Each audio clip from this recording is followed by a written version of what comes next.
அனைவருக்கும் எஸ்பி ஸ்லோகாஸின் இனிய வணக்கம். தேவி நாராயணியத்தில் தசகம் 33, 34, 35, 36 ஆகிய 4 தசகங்களின் ஸ்லோகங்களை மட்டும் இந்த பதிவில் நாம் பார்க்கலாம். ஸ்ரீ குருப்யோ நமஹ. शक्रः पुरा जीवगणस्य कर्म दोषात् समाः पञ्चदश क्षमायां वृष्टिं न चक्रे धरणी च शुष्क वापी तटागादिजलाशयासीत् सस्यानि शुष्कानि खगान् मृगांश्च भुक्त्वाप्यतृप्ताः क्षुधया तृषा च निपीडिता मर्त्यशवानि चाहो मर्त्या अनिष्टान्यभिभुञ्जते स्म क्षुधार्दिता सर्वजना महापत् विमुक्तिकामा मिलिता कदाचित् तपोधनं गौतममेत्य भक्त्यां पृष्टा मुनिं स्वागमहेतुमुचुः विज्ञाय सर्वं मुनिराट् कृपालुः सम्पूज्य गायत्र्यभिधां शिवे त्वां प्रसाद्य दृष्ट्वा च तवैव हस्ताल्लेभे नवं कामदपात्रमेकं दुकूलसौवर्णविभूषणान्न वस्त्रादिगावो महिषादयश्च यद्यज्जनैरीप्सितमाशु तत्तत्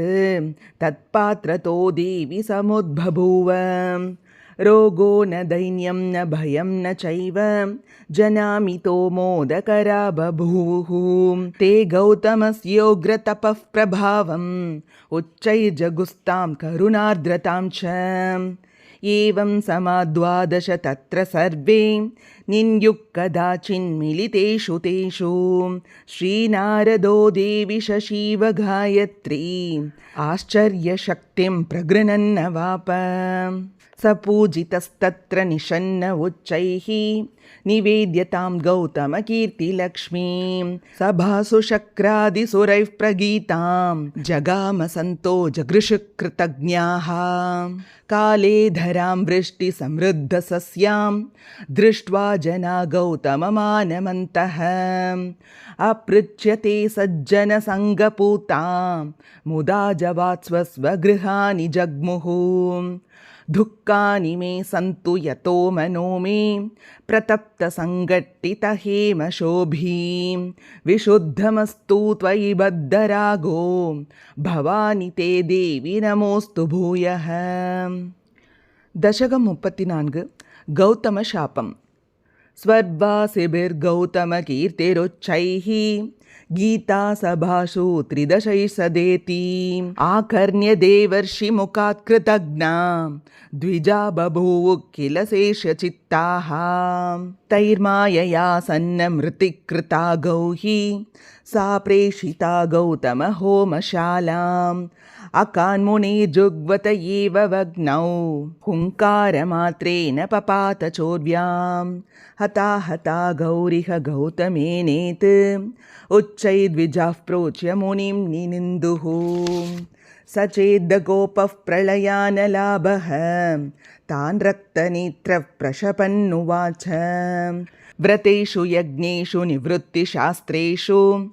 अपि द्विजावो विमुखत्वमस्तु निषिद्धकर्माचरणे रतास्त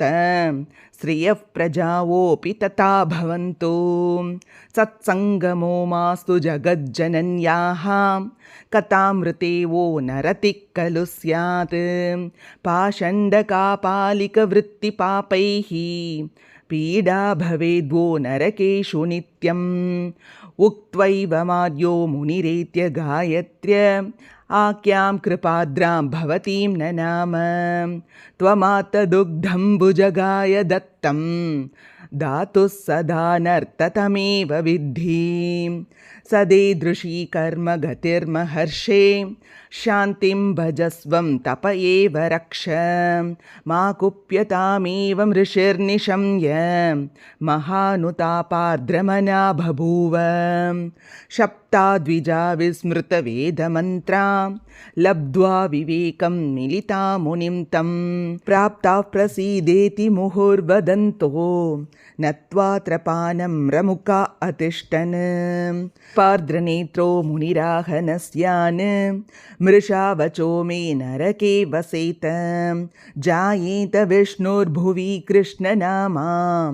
वन्देत तं शापविमोचनार्थं स्वपापमुक्त्यर्थमनन्तशक्तिं देवीं सदा ध्यायत भक्तिभूताः सर्वत्र भूयाचुभमित्युदीर्य गायत्री दध्यौ भवती महर्षिः मुञ्चानि मा वाक्षरमन्यचित्ते कृतज्ञता मास्तु ममान्तरङ्गे निन्दानि मा सज्जनमेष भीतो भवानि पापाद्वरदे नमस्ते. दशकं 35. भाग्योदये त्रीणि भवन्ति नूनं मनुष्यता सज्जनसङ्गमश्च त्वदीयमाहात्म्यकथाश्रुतिश्च यतः पुमांस्त्वत्पदभक्तिमेति ततः प्रसीदस्य किलार्थकामान् भक्तस्य यच्छस्य भयं च मातः क्षमां कृतागः सुकरोषि चार्योः अन्योन्यवैरं शमयस्य नीहा दुष्कीर्तिभीत्या प्रतया कुमार्यां त्यक्तं तटिन्यां सुतमर्कलब्धं सम्प्रार्थिता त्वं परिपालयन्ती प्रादर्शयस्वं करुणाप्रवाहम् सुतान् कुरुक्षेत्ररणे हतान् स्वान् दिदृक्षवे मातृगणाय कृष्णः सम्प्रार्थितस्त्वत्करुणाभिषिक्तः प्रदर्श्य सर्वान् समतोषयच्च वनिः सुशीलः खलु नष्टवित्तो व्रतं चरन् प्राङ्नवरात्रमार्यः त्वां देवि सम्पूज्य दरिद्रभावान् मुक्तक्रमाद्वित्तसमृद्धिमाप देवद्रोहो देविरने त्वयैव दैत्या हता गर्हितधर्मशास्त्राः प्रह्लादमुख्यानसुरान् स्वभक्तान् देवांश सन्त्यक्तरनानकार्षीः पुरन्दरे पापतिरोहिते तत् तानाधिरूढानघुषात् स्मरार्तात् भीता शची त्वां परिपूज्य दृष्ट्वा पतिं क्रमाद् भीतिविमुक्तिमाप शप्तो वसिष्ठेन निमिर्विदेहो भूत्वापि देवी त्वदनुग्रहेण ज्ञानं परं प्राप निमेः प्रयोगान् निमेषिनो जीवगणा भवन्ति हा भार्गवालोभविकोपचित्तैः प्रपीडिता हैहयवंशजातैः हिमाद्रिमाप्ता भवतीं प्रपूज्य प्रसाद्य भीते खलु मुक्तिमापुः दश्रौ युवानां च्यवनं पतिं च समानरूपानभिदृश्य मुग्धां सती सुकन्या तव संस्मृतायां भक्त्या प्रसादात् स्वपतिं व्यजानात् सत्यव्रतो विप्रवधूं प्रसह्य हर्ता निरस्तो जनकेन राज्यात् वसिष्ठशप्तोऽपि तव प्रसादात् राज्येऽभिषिक्तो तदिवं गतश्च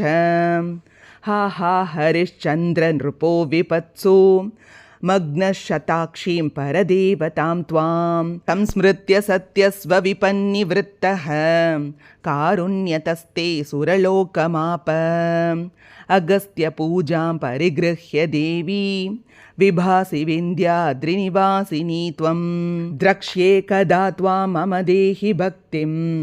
कारुण्यमूर्ते सततं नमस्ते. दशकं 36. मूलप्रकृतिमहिमा. त्वमेव मूलप्रकृतिस्त्वमात्मा त्वमस्य रूपा बहुरूपिणी च दुर्गा च राधा कमला च सावित्र्याम् आख्या सरस्वत्यपि च त्वमेव दुर्गा जगद्दुर्गतिनाशिनी त्वं श्रीकृष्णलीला रसिकासि राधां शोभास्वरूपासि गृहादिषु श्रीर्विद्यास्वरूपासि सरस्वती च सरस्वती हा गुरुशापनष्टां त्वं याज्ञवल्क्याय ददात्त विद्यां त्वामेव वाणी कवचं जपन्तः प्रसाद्य विद्यां बहवोऽधिजग्मुः त्वं देवी सावित्र्यभिधां ददासि प्रसादतस्ते खलु वेदमातुः लेभे नृपालोष्वपतिस्तनूजां नाम्ना च सावित्र्यभवत् किलैषां सा सत्यवन्तं मृतमात्मकान्तम् आजीवयन्तीश्वसुरं विधाय दूरीकृतान्त्यं तनयानसूतः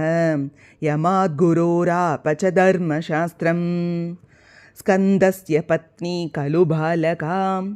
अतिष्ठात्री च षष्ठीति जगत्प्रसिद्धा त्वं देवसेनाधनदाधनानाम् अपुत्रिणां पुत्रसुखं ददासि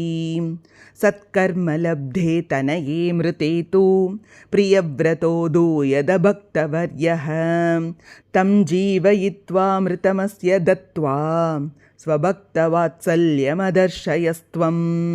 त्वमेव गङ्गा तुलसीधरा च स्वाहा स्वधा त्वं सुरभिश्च देवी त्वं दक्षिणा कृष्णमयी च राधा ददासि राधामय कृष्णतां च त्वं ग्रामदेवी नगरादिदेवी वनादिदेवी गृहदेवता च सम्पूज्यते भक्तजनैश्च यायां सा त्वमेवासि महानुभावे यत् श्रुतं दृष्टमपि स्मृतं च तत्तत्त्वदीयं हि कलांशजालं न किञ्चनास्त्येव शिवे त्वधन्यत् भूयोऽपि मूलप्रकृते नमस्ते। ஓம் ஸ்ரீமாத்ரே நமः. தேவி நாராயணியத்தில் 33, 34, 35, 36 தசகங்களின் ஸ்லோகங்களை இந்த பதிவில் நாம் தெரிந்து கொண்டோம். இது போன்ற ஸ்லோகங்களுக்கும் ஆன்மீக விஷயங்களுக்கும் மறக்காமல் நம்ம சேனலை சப்ஸ்கிரைப் பண்ணிக்கோங்க. நல்லதே நடக்கட்டும், நன்மையை பிறக்கட்டும். நன்றி, வணக்கம்.